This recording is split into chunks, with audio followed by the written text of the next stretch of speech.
সমস্যা কি ভাই? সমস্যা কথা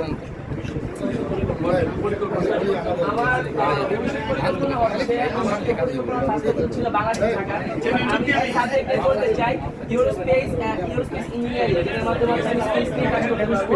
সেটা সাবজেক্ট হচ্ছে বাংলাদেশে উন্নত না, যেটা আমি চাইছি।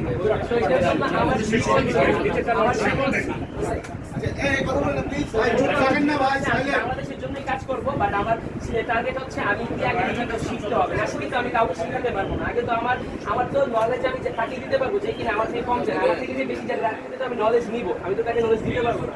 তো এর জন্য আমার চিন্তা হচ্ছে আমি MIT কিংবা বিশ্বের যে টপ ইউনিভার্সিটি আছে সেখানে পড়ার চিন্তা করছি।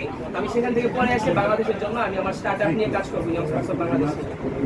কথা শুনে আমরা নিজেরও অনুপ্রাণিত, আমাদের আগেই অনুপ্রাণিত হয়েছে।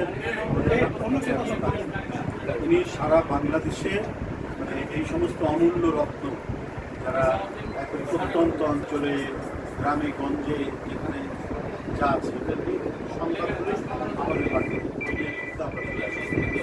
আমরা কদিন আগে চট্টগ্রামে একেবারেই একটি প্রত্যন্ত অঞ্চল, সেখানে ড্রোন বাড়াচ্ছে প্রতিবার মতোই পলিটেকনিকে পড়ে হয়েছে।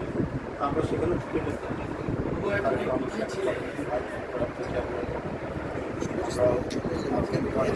প্রতিবার কথা আমরা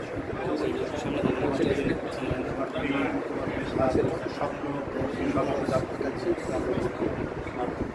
সামান্য আমাদেরকে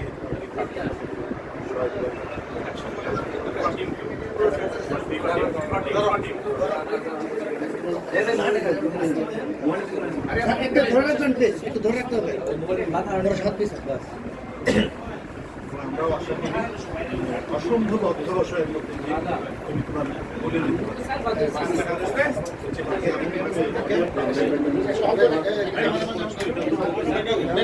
বাইরে না গিয়ে তারা বলবে যে না আমার মার্চ প্রজেক্টে ইয়ংস্টার্স বাংলাদেশ টিম কাজ করতেছে, ভার্সিটি টিউশন করবে, আমি বাইরে গিয়ে কেন না সাথে বা অন্য জায়গায় জব করবো? আমি এখানে এসে বাইরে গিয়ে না করে আমি এখানে কাজ করি। আমি কাজ করলে আমার দেশের উন্নতি হবে, আমার দেশের মার্চ প্রজেক্টে আমি মার্চে গাছ